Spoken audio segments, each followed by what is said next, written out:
Ça enregistre depuis tout à l'heure, de toute façon, donc... C'est le warm-up. Tu peux faire un petit teaser au départ. C'est à l'américaine. Oui. On aurait pu faire... C'est ça, le warm-up, il est là, regarde. On aurait pu faire une séquence... ils nous ont quittés. Est-ce qu'on a perdu des acteurs ou des actrices ou des showrunners peut-être cette année ? Probablement. Il n'y a pas une actrice de Twin Peaks qui est décédée cette année ? Probablement. Celle qui tenait le diner, là, comment elle s'appelle ? Stacy. Peggy Peggy. Hilton, elle est morte mais il y a 2-3 ans. Ça marche. Peggy 18. Par contre, il y a Quincy Jones qui est décédé. Qui était son ex-mari. Son ex-mari. Très bien. Et ben on lui souhaite une bonne dernière. Vous l'avez vu ça ? Bon bref.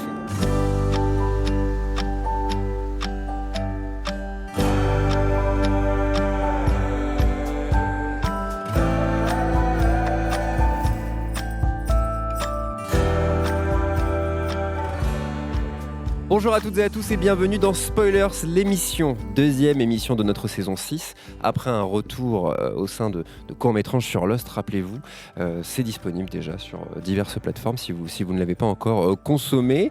Et je suis bien entendu accompagné, comme à l'accoutumée, par mes comparses.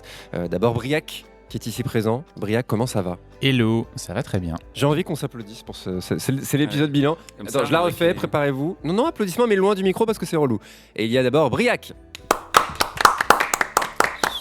Comment ça va, Briac ? Ça va très bien. Briac, bravo déjà pour ton accomplissement personnel. Tu es de retour parmi nous finalement Eh oui. dans Spoilers, c'est en chair et en os. On est très heureux. On est fiers de toi. Non, on est fiers de toi. C'est vrai. Briac, on l'avait dit dans l'émission que Briac écrivait une thèse, je crois. Je crois qu'on l'a abordé dans... Chaque épisode. Oui, voilà, c'est ça, effectivement. Ouais. Mais dès le premier épisode, en effet, on parlait de cette thèse. Donc, 6 ans plus tard, ça y est. Je tiens à rassurer les spoilzoos. Briac continuera de placer Twin Peaks régulièrement dans chaque émission. Voilà, Ah oui, comme encore- ça. Encore plus qu'avant. Voilà. Guillaume, bonjour. Oui, Oh bonjour. Ça va Guillaume ?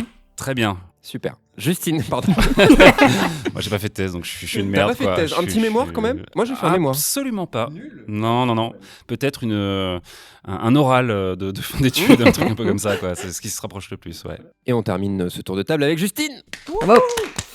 Ah, Justine, c'est pas qu'elle a écrit des thèses, c'est qu'elle écrit des bouquins, des articles. Là, le dernier bouquin, on est sur quoi ? On est sur The Witcher toujours ou t'en as sorti depuis ? Je me souviens plus. Non, le dernier qui est sorti, c'est sur Robin des Bois, en l'occurrence. Robin des Bois, on l'embrasse. Quel est l'angle de ton livre sur Robin des Bois ? C'est un livre coécrit avec William Blanc et Jonathan Fruoco, qui sont deux spécialistes du Moyen-Âge aussi et de la réception du Moyen-Âge. Donc on a retracé la légende de Robin des Bois depuis son origine dans les textes et dans la culture populaire du Moyen-Âge jusqu'aux films, aux séries, aux jeux vidéo, enfin tout ce qu'on a aujourd'hui sur Robin des Bois. Et ça fait pas mal de choses, en fait. C'est très très bien vendu. Un formidable cadeau à glisser au pied du sapin. C'est On vous clair. le recommande. Exactement. Spoilers recommande. Cet épisode, ce dernier épisode de 2024, c'est l'épisode bilan. Voilà, on fait le bilan. Calmement. Chaque instant. Calmement. Dans raté. l'ordre. Ouais, Voilà. je suis désolé, Dommage, je le maîtrise temps pas mes file classiques. comme des voitures. C'est la fin d'année, donc voilà, on avait envie de revenir, on n'avait pas de thème précis, on avait envie de parler de plein de séries en même temps, donc on s'est dit, allez, let's go, on fait le bilan, tout simplement.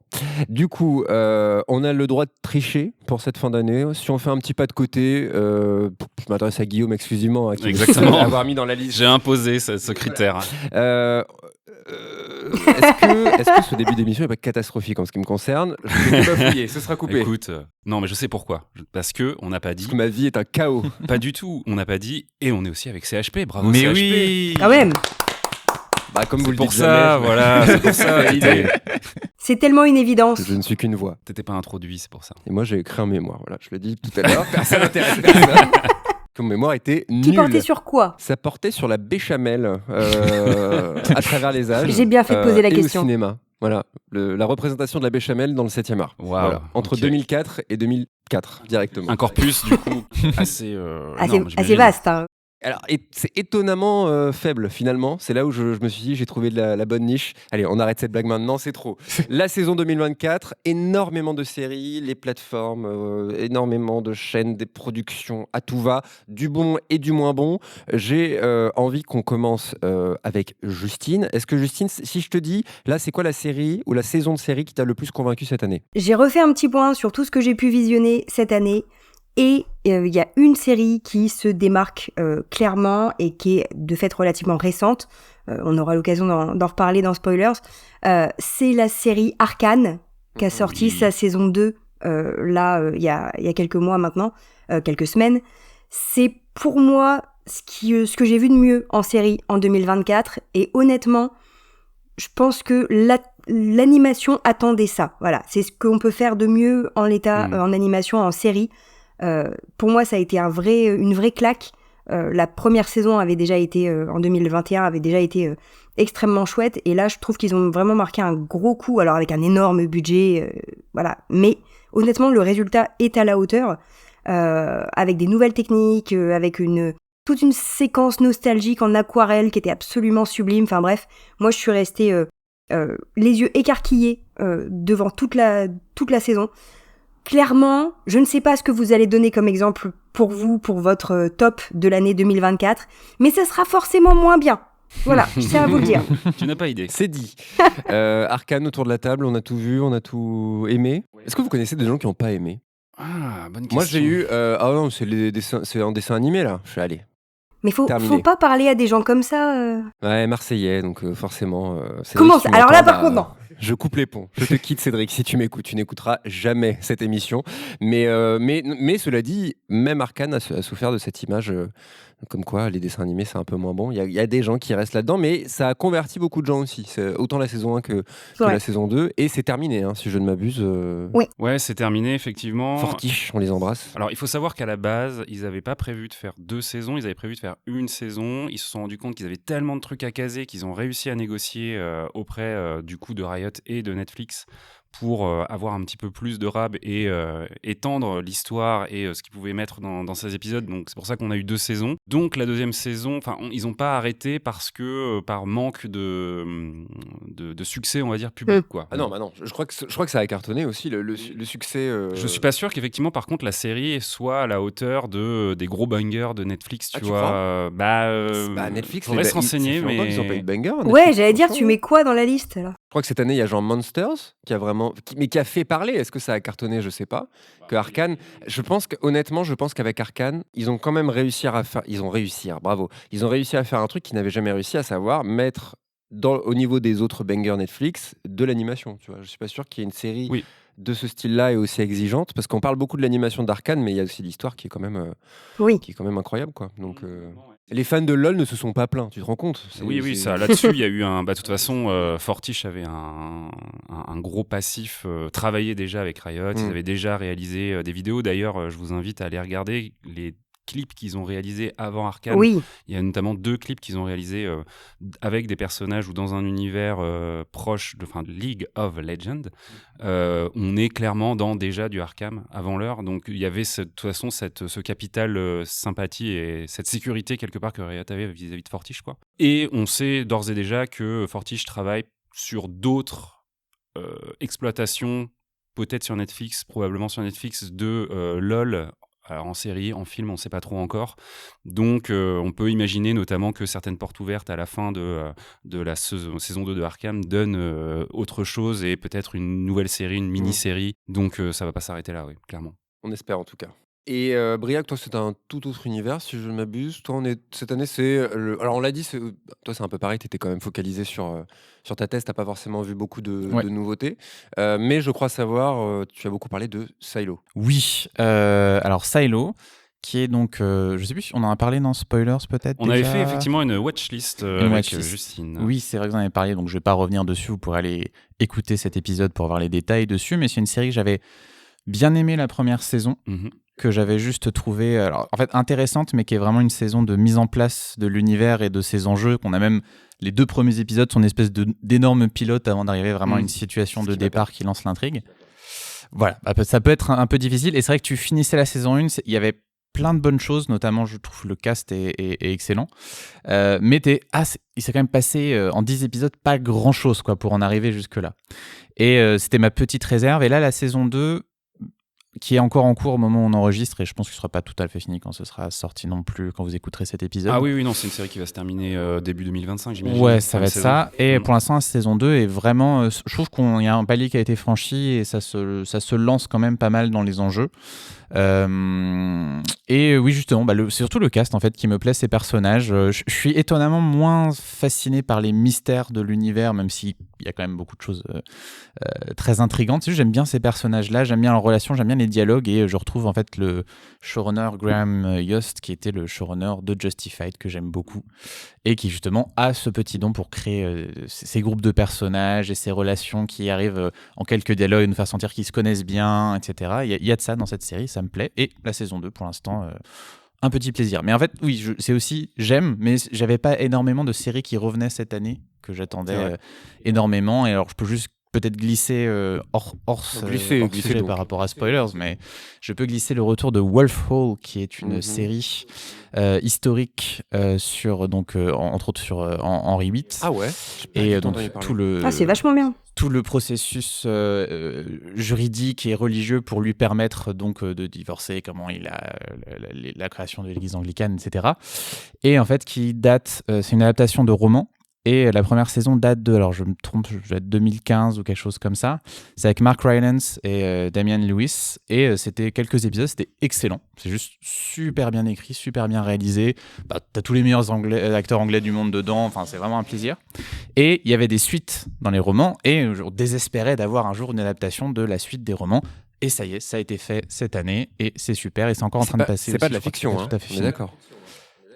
C'est de la fiction, mais fiction historique. Voilà, mais c'est pas de la science-fiction, de la fantasy, quoi. C'est pas. Et c'est vraiment, c'est une série en fait qui est tellement bien écrite, c'est-à-dire que c'est de la série historique, mais il y a pas de bataille, il y a pas. Quelques meurtres, il y a quelques exécutions, mais c'est sur. Oui, voilà. Mais c'est pas. Tu vois, souvent maintenant, on te dit si c'est série historique, tu penses. Last Kingdom, là c'est vraiment, ça va être surtout des personnages qui vont se parler dans des pièces à la lumière des bougies, on va les voir comploter, etc. Et c'est juste trop bien. Donc je recommande fortement Wolf Hall. C'est dispo en France ? En France... Alors, j'ai regardé, je n'ai pas trouvé. La saison 1, oui, était passée sur Arte et disponible en DVD. La saison 2, je pense qu'elle arrivera sans doute sur Arte aussi. Là, pour l'instant, moi, je prends l'Eurostar tous les dimanches pour voir le nouvel épisode. Sur BBC Two. Waouh. C'est ça. Et également Industry. Et Industry, série HBO qui a mis un petit peu de temps à se trouver, mais je trouve que la saison 3 diffusée cette année était vraiment, vraiment pas mal. Ça commence à avoir... sa propre personnalité, et en plus on a un personnage joué par Kit Harington qui est très bien. Et moi je sais si tu le détestes. Et le mec est surpris, quoi. Je le déteste, mais c'est que j'ai toujours trouvé que c'était le plus mauvais personnage de Game of Thrones. Pas le mauvais personnage. Hop, extrait. C'est vraiment le plus mauvais personnage. Pas le plus mauvais, mais un des acteurs les plus fadas de Game of Thrones, et le rôle étant compliqué, Jon Snow bien sûr. Mais faut dire que la barre était haute avec le reste du casting. C'est ça, c'est-à-dire qu'il y a un casting qui était tellement excellent dans Game of Thrones de base que. Mais j'ai toujours été Kit Harington, genre. Ok, et là, excellent. Enfin, très bien pour ce personnage, et justement très très différent de Jon Snow. Il joue un immonde bâtard, il joue un espèce d'Elon Musk. T'as rien compris à Game of Thrones, c'est aussi un bâtard. Bien joué, bien joué. Et donc voilà, aussi recommandé. Guillaume, toi, c'est une série, moi je trouve, qui n'a pas beaucoup fait parler, mais que je n'ai pas eu le courage de continuer. C'est Les Anneaux de Pouvoir. Oui. Il fallait bien que je mette un pied fallait en parler un pied à l'étrier, j'allais dire. Après, pas du tout. Fait. Voilà, dans la fourmilière. C'est ça, un pied dans la fourmilière, parce que je sais qu'autour de la table, vous n'aviez pas été particulièrement convaincu de la saison 1. D'ailleurs, je ne sais pas, effectivement, alors, Charles, tu viens de le dire, tu ne l'as pas continué. Mais j'ai pas continué la saison 2. Voilà, la saison 2.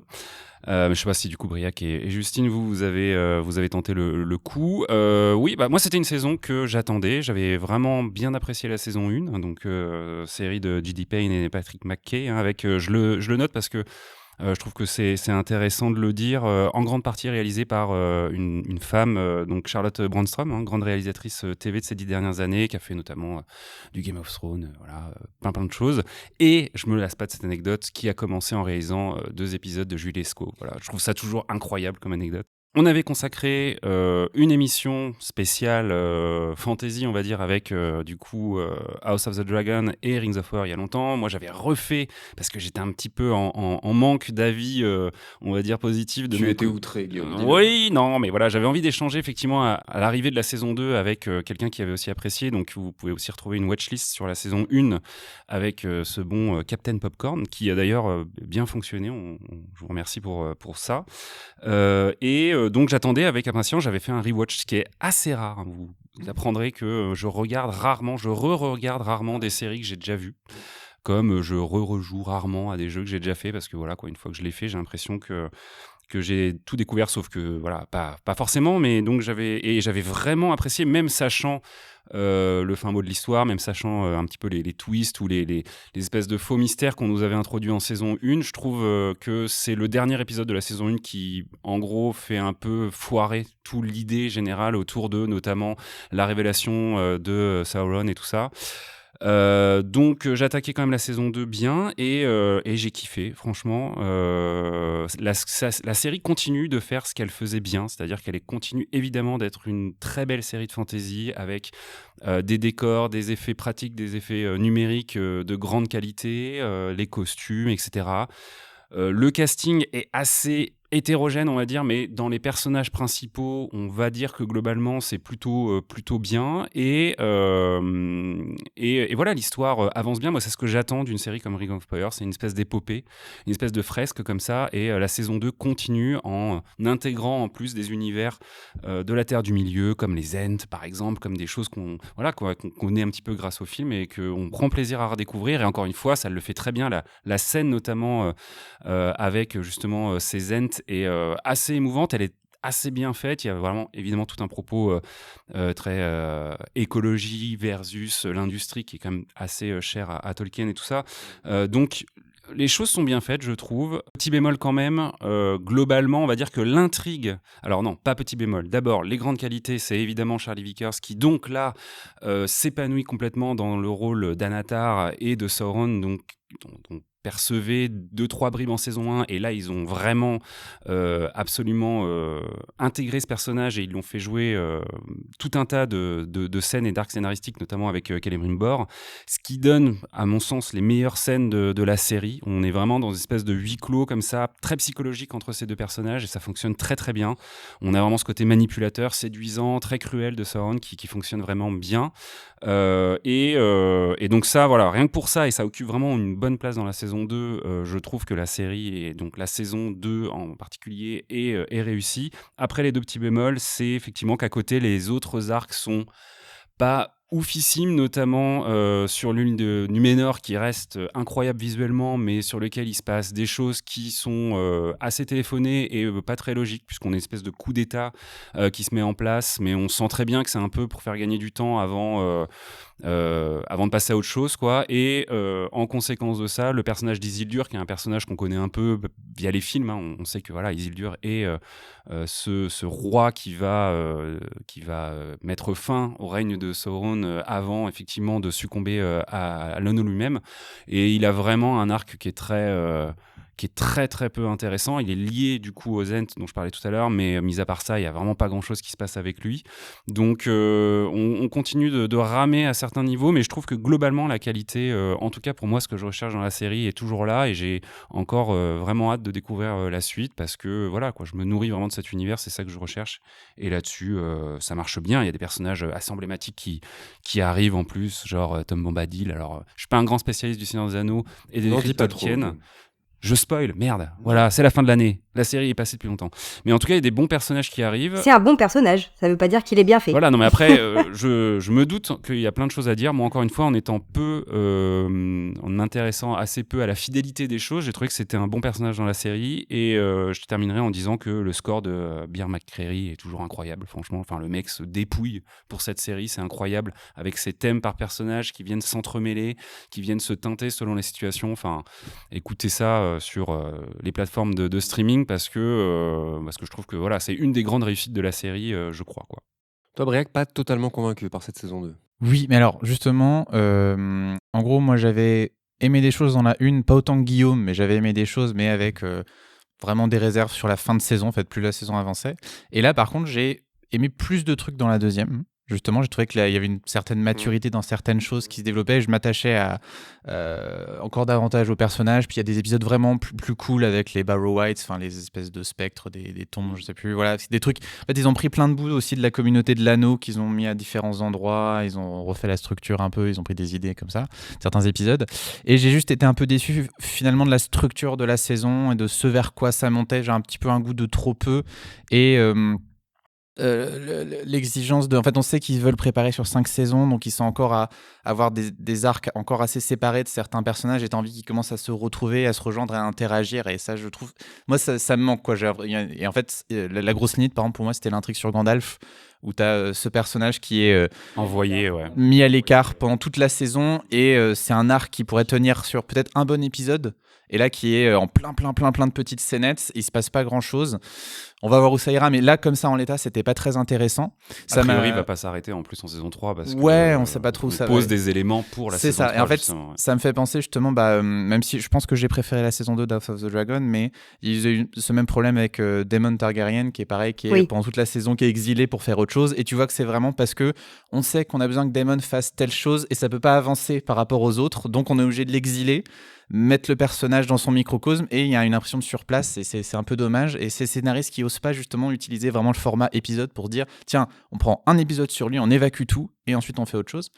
Et donc ça, c'est cette petite limite là. Et en fait, moi, une de mes grosses réserves sur Rings of Power, qui est en fait liée à mes attentes, moins à ce que la série est en elle-même, mais c'est que je me disais l'occasion d'une série Seigneur des Anneaux, c'est d'aller adapter ce qui n'a pas été adapté par Peter Jackson dans la richesse des romans de Tolkien, dont leur côté plus poétique, le voyage, les chansons, ces moments de pause en fait. Et justement à la toute fin de la série, dans la saison, on a un passage, c'est pas un spoil, mais on a un passage où Tom Bombadil et Gandalf chantent, et je me suis dit cette petite scène, c'est exactement ce genre de choses qui me manque, et donc que j'aimerais voir plus plutôt que la dimension épique. Et après, voilà, bon, tu vois, justement, c'est aussi là où il y a cette espèce de schizophrénie de la série, où genre on met Tom Bombadil, qui est un personnage qu'on n'a jamais eu à l'écran, qu'on attendait enfin de voir. L'acteur est excellent, c'est Rory Kinnear, je crois, très bon acteur en anglais.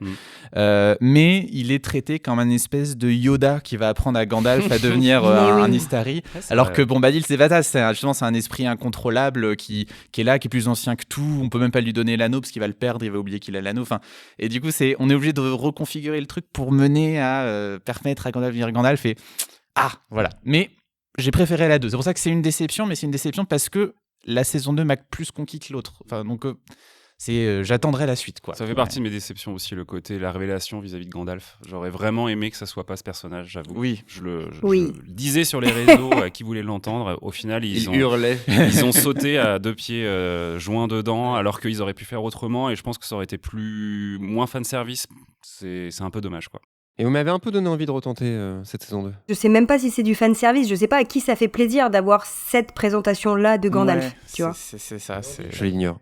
Ça reste un personnage emblématique, quoi, et je pense que du coup ils peuvent pas s'empêcher, tu vois, de se dire il faut qu'il y ait des un peu comme un personnage connu, voilà, quoi. Comme il faut qu'il y ait des hobbits, comme il faut qu'il y ait plein de choses, mais entre ce qu'il faut faire et ce qui est intéressant à faire, c'est encore différent. Ça part d'un instinct qui est on veut voir comment Gandalf est devenu Gandalf, et personne ne veut voir comment Gandalf est devenu Gandalf. Tu veux Gandalf, mais non, c'est tout. Justement, c'est Gandalf et Gandalf, c'est ça qui est bien. C'est pas lui qu'on veut, mais bon. Le gris, le blanc, ce que vous voulez, mais Gandalf. Exactement. C'est votre couleur. C'est votre couleur, exactement. Très bien. Comme je disais, vous m'avez donné un peu envie de retenter. Cette non, ne te laisse pas faire. Ne te laisse pas faire, Serge. Reste du côté obscur. Je m'étais ennuyé, mais moi, de toute façon, le retour série, moi, je vais le placer maintenant, comme ça c'est fait, parce qu'on en parle beaucoup entre nous. Mais les auditeurs m'entendent me plaindre à longueur d'épisode, mais moi, je suis vraiment dans une déprime sérielle qui ne s'arrête pas, qui est vraiment sans fin. Je vais le poser maintenant pour ne pas y revenir plus tard, mais non, parce qu'il faut que je sois honnête, c'est que moi, là, ça a été vraiment l'année de la rupture avec les séries, quoi. C'est-à-dire que vraiment, je me suis fait une petite liste, les séries, parce qu'on va en fait, c'est une transition. Je vous le dis, c'est une transition vers la partie les nouveautés, les nouvelles séries. J'ai tenté quand même beaucoup de séries de 2024, donc Penguin, The Gentleman, The Acolyte, Avatar, Chaos, Shogun, c'était cette année ou Oui. C'était cette année.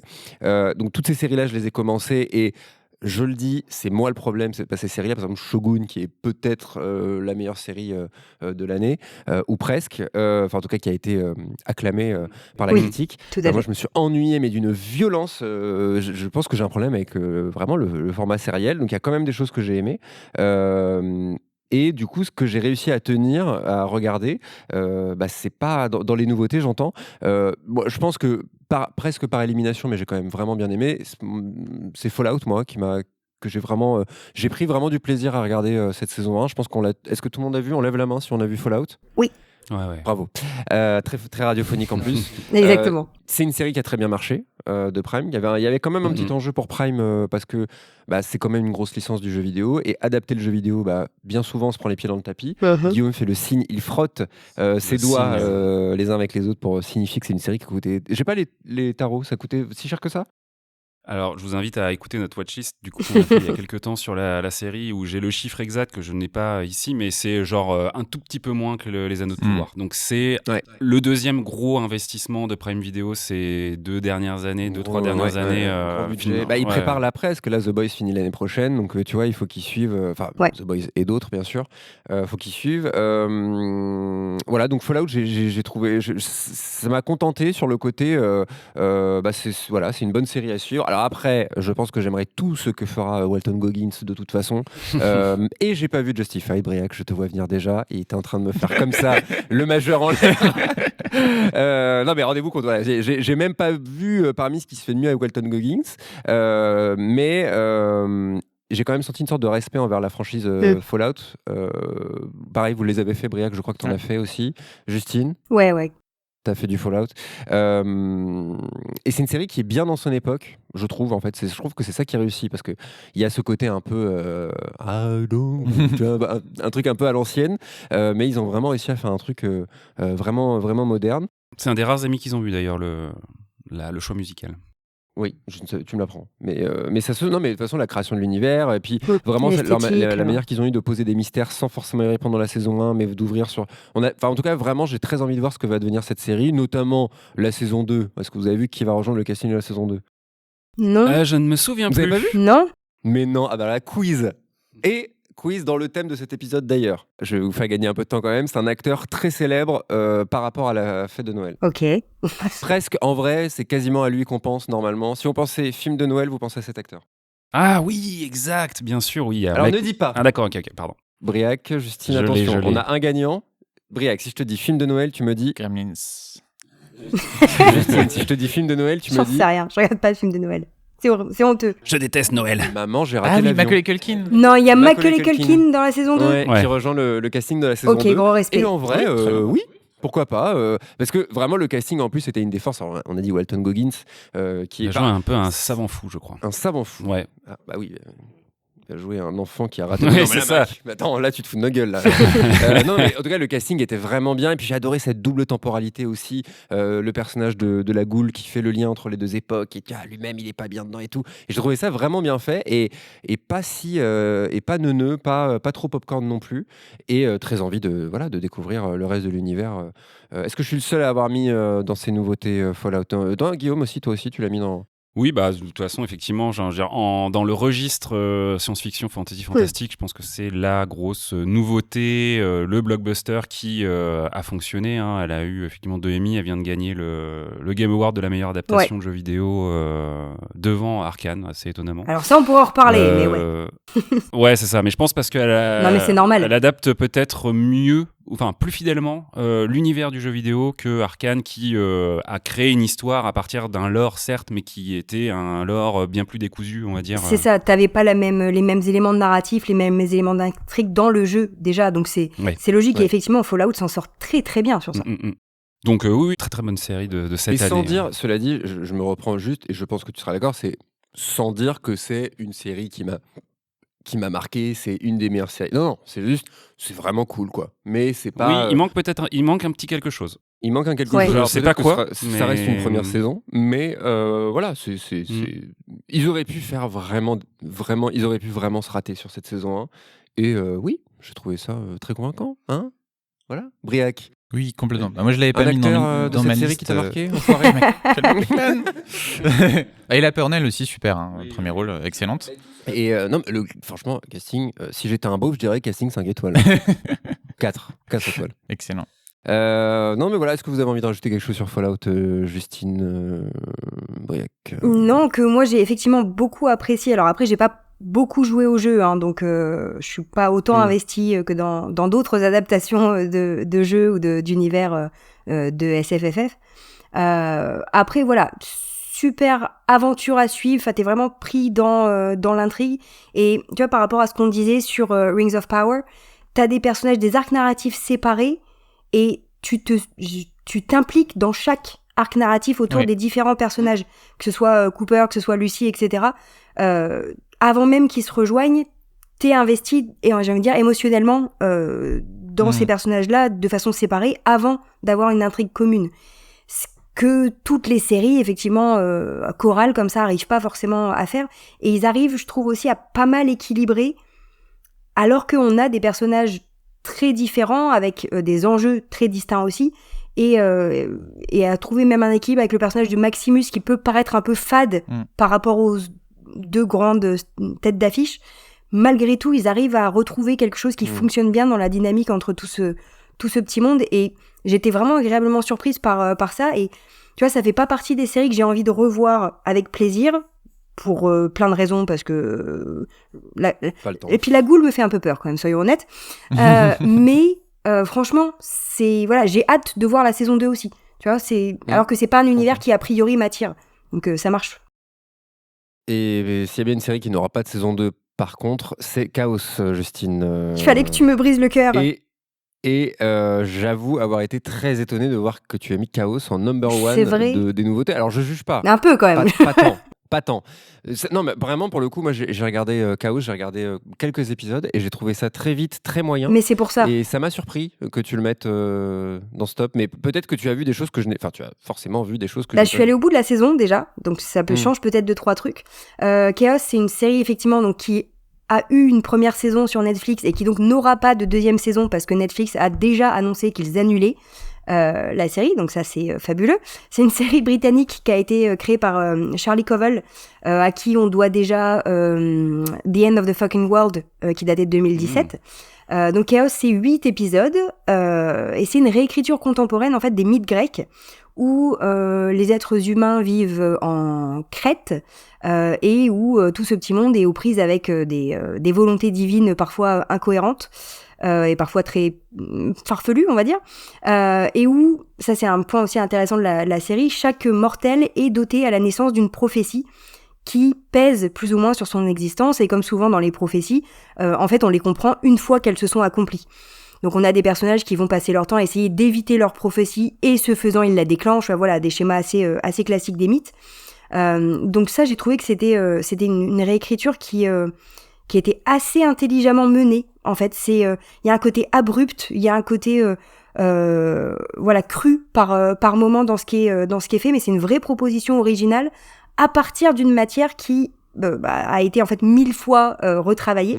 Donc je trouvais qu'il y avait... Tu parles de Jeff Goldblum là. Aussi, oui. Alors d'ailleurs, voilà, gros casting, un casting quand même assez fou dans cette série, avec Jeff Goldblum qui joue parfaitement Zeus, parce que... Mais qui fait Jeff Goldblum? Mais oui, mais ils sont en train de casser le jouet, Justine. Mais oui, mais ça marche sur ce rôle-là, je suis désolée, mais ça marche.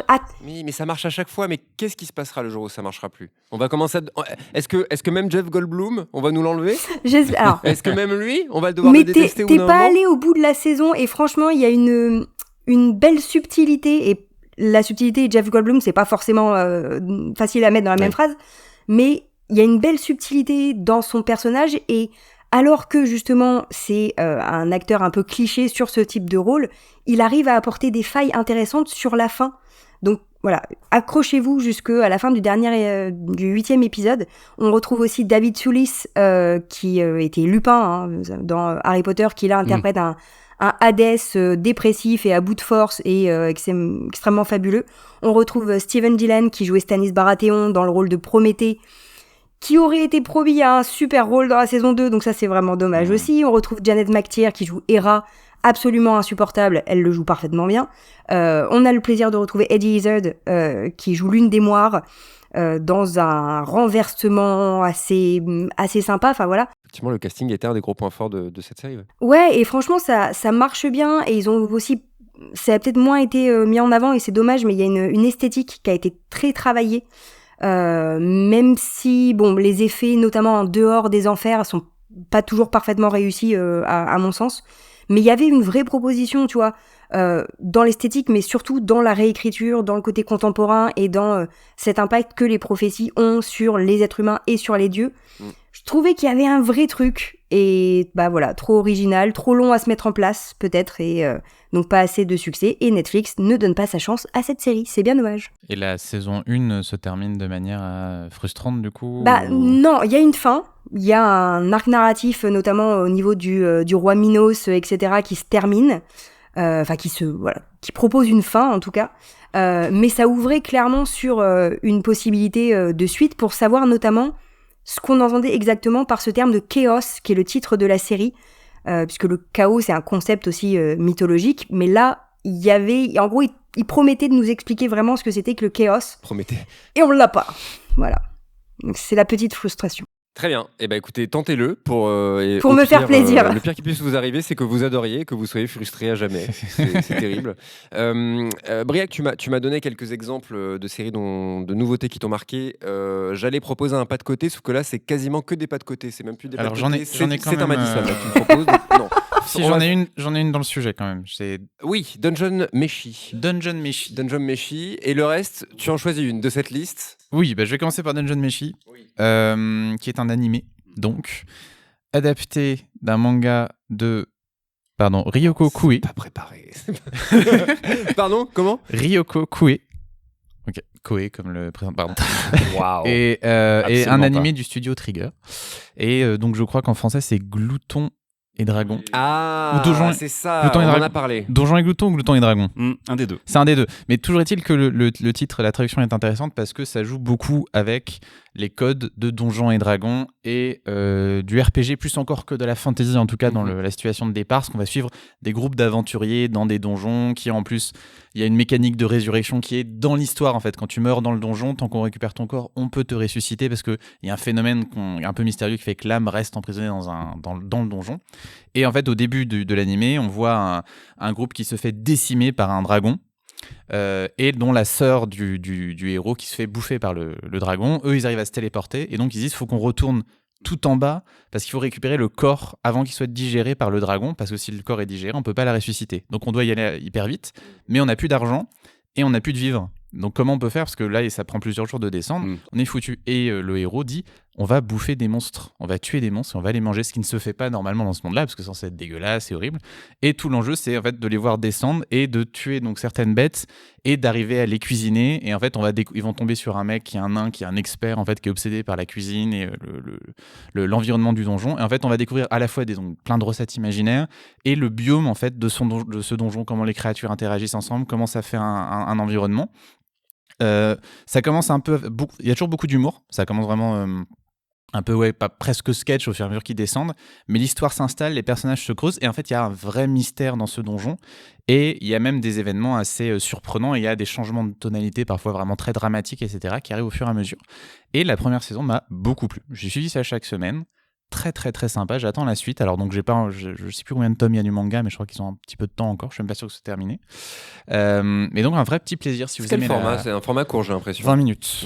Voilà. Ouais, et si vous aimez la fantasy, on adore la fantasy. Et ben voilà, vous retrouvez ça c'est bien vendu. C'est ça, cet angle cet angle un peu original, du côté la cuisine en fantasy, mais j'insiste sur le fait que c'est pas que ça, c'est aussi une série avec de l'action, du suspense, il se passe plein de choses.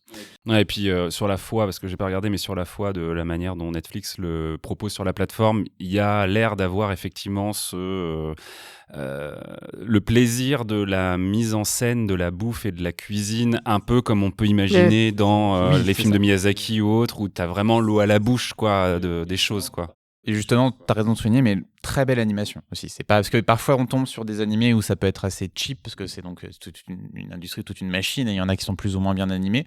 Là, c'est très très joli, ça se suit vraiment très très bien. Donc je recommande Dungeon Meshi ou Glouton et Dragon ou Donjon et Glouton, je ne sais plus. Glouton et Dragon. Glouton et Dragon. Glouton et Dragon. Tout à fait. Tu avais raison, Tout j'avais à tort. fait. Bon titre en vrai. Bon titre, effectivement. Est-ce que c'est le moment où je peux me permettre de faire mon petit pas de côté ou pas? Je crois que vous avez le même finalement. Non, c'est Shogun. Bah, je te laisse faire, mais c'est ma reco aussi HS. T'as été déçu. Non, c'était pas Shogun. Ah non, si, Oui. complètement, effectivement. Oui, c'est... En fait, je crois Est-ce que, que Justine a vu Shogun? Oui. le petit pas de côté est motivé de base, je crois, par cette série, en fait. Parce que, en effet, si je pense à la série qui m'a le plus plu cette année, en fait, très vite dans ma tête, je vois Shogun.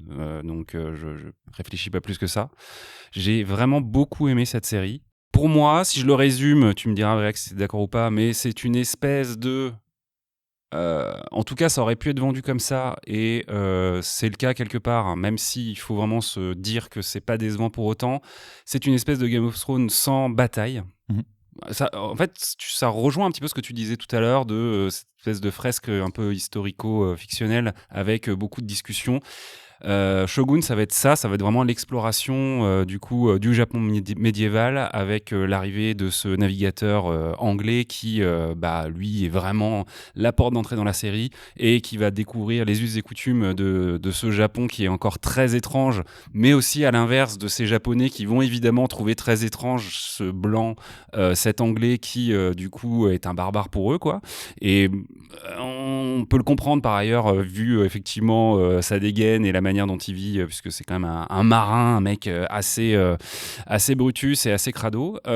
Oui, la série est incroyable parce qu'elle est extrêmement bien produite. On retrouve, je vais essayer de le retrouver, évidemment mon téléphone vient de tu l'as peut-être, Briac, cet acteur japonais très connu qu'on a vu notamment dans Westworld, qui est donc Hiroyuki Sanada, qui carrément porte la série c'est le personnage principal et c'est lui qui a vraiment porté le projet depuis le départ, mais il y a aussi du coup tout un tas de personnages secondaires qui sont notamment Mariko, là, je sais plus l'actrice, voilà, Mariko effectivement, ils sont tous vraiment assez exceptionnels, et d'ailleurs ils ont raflé je ne sais plus combien d'Emmy, ça a vraiment été un carton plein sur cette série, et donc voilà, moi j'ai pas du tout été effectivement déçu de cette lenteur de la série. Prend son temps, la série justement, je trouve, exploite parfaitement ce que l'art japonais produit et a aussi comme philosophie de montrer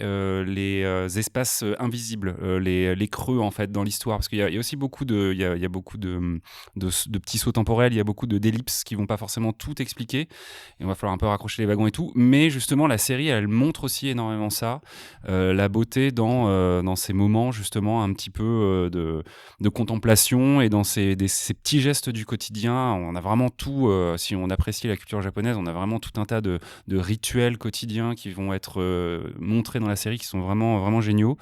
Ce qui est d'autant plus... la petite originalité en plus du truc, c'est que ça adapte donc un roman qui a été totalement adapté dans la saison 1, pardon, justement, lapsus, mais qui, la série a tellement fonctionné que, justement, du coup, c'est FX, je crois, qui produit la série, qui a commandé 2 saisons supplémentaires. Donc, on va, malgré le fait que personne n'y croyait, retrouver ces personnages, ou en tout cas une partie de ces personnages, dans 2 saisons supplémentaires pour, j'imagine, aborder la suite de l'accession au shogunat, je crois que c'est comme ça que ça s'appelle, du personnage principal, quoi. Donc, oui, franchement, c'est dispo sur Disney+ en France. Pour moi, ça reste vraiment une série hautement recommandable, qui est absolument pas fantastique, ni fantasy, ni quoi que ce soit. On est vraiment dans un truc qui est assez historique, même si pas du tout...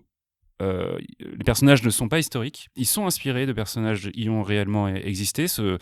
Cette histoire d'un navigateur qui va débarquer au Japon et qui va petit à petit se faire une place dans l'univers féodal japonais, c'est une vraie histoire, mais par contre tous les personnages sont inventés pour configurer une histoire qui est plus intéressante, on va dire, enfin en tout cas qui est plus facilement racontable. Mais non, vraiment, Shogun, ouais, ça a été ma grosse claque.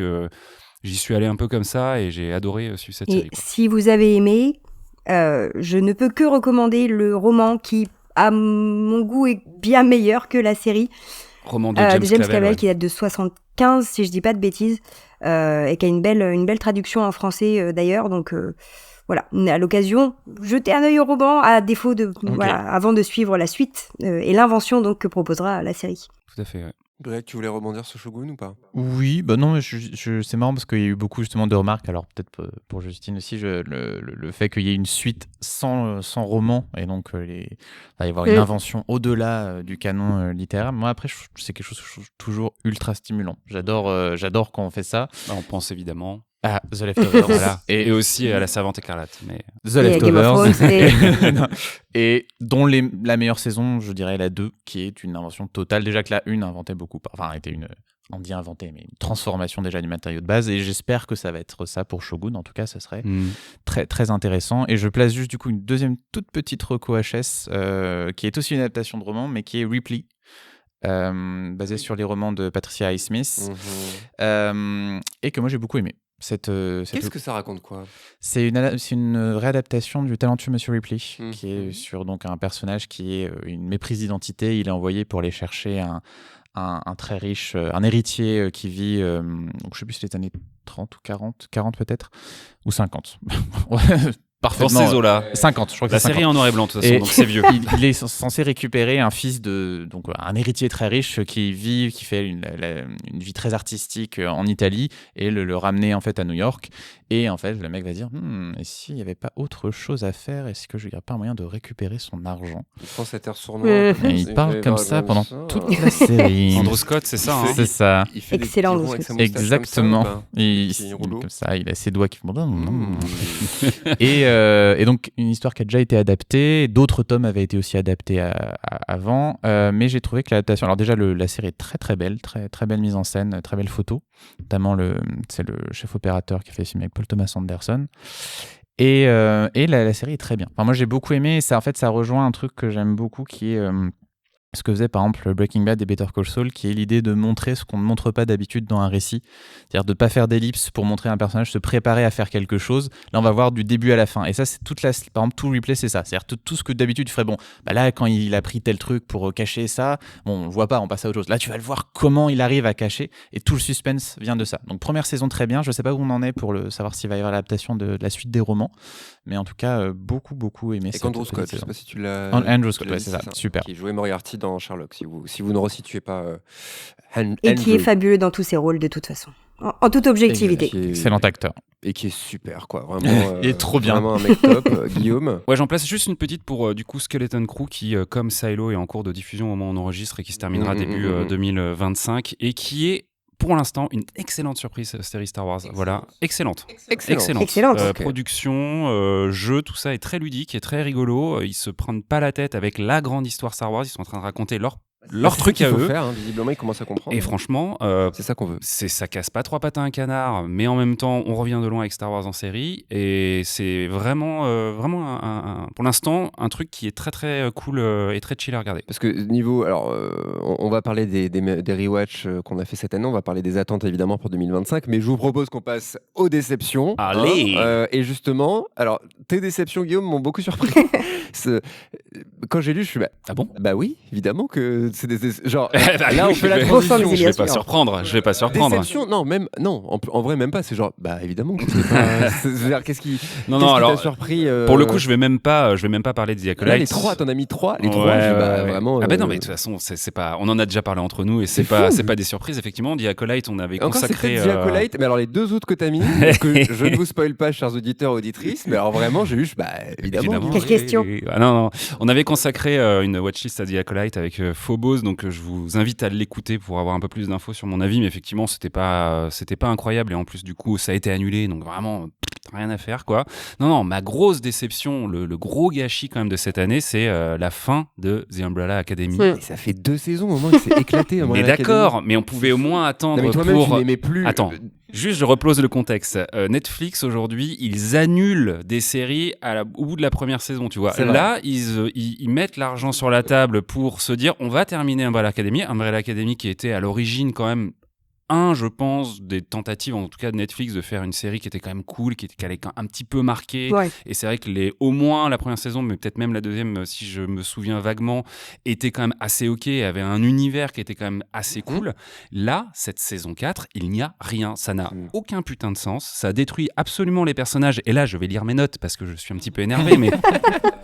Il a pris Briac à la gorge pour se calmer. C'est ça. Et alors, donc, effectivement, ça détruit tous les personnages, toute la construction que les personnages pouvaient C'est avoir. Même si, voilà, il y en a peut-être certains qui s'en sortent un petit peu mieux que d'autres, tout est rebattu sur cette saison 4 et ils n'en font rien. Et le pire de pire, c'est que le dernier épisode de la saison, Il est mauvais. donc de la série, est absolument catastrophique, ne résout rien, voire pire, annule quasiment l'intégralité de la série. Donc ça, c'est vraiment le genre de truc où tu te dis, en Tout fait, ça pour les ça. gars, j'ai vraiment regardé en fait cette série pour rien, quoi. Jamais de la vie, quoi. La présence de Nick Offerman et de Mekan Mulani, qui pourra rappeler à certains les meilleurs moments de Parks and Rec.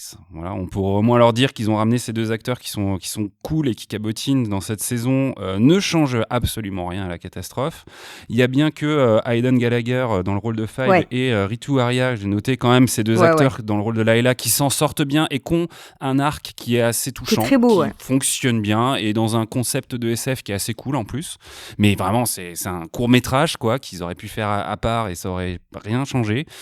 Donc voilà, énorme gâchis Umbrella Academy, 4 saisons pour ça, enfin incroyable, alors que 1899, je le répète, a été annulé au bout de la saison 1, que Chaos, que ZOE, voilà, ZOE qui c'est clair. Bref, ne réouvrons pas les plaies béantes, mais non, grosse déception effectivement Umbrella Academy, c'est dommage pour le coup. Tu en attendais quelque chose pour être déçu. J'avais envie de me dire qu'ils allaient bien conclure la série, que le trajet des personnages en fait allait être convaincante, mais ils ont chié dans...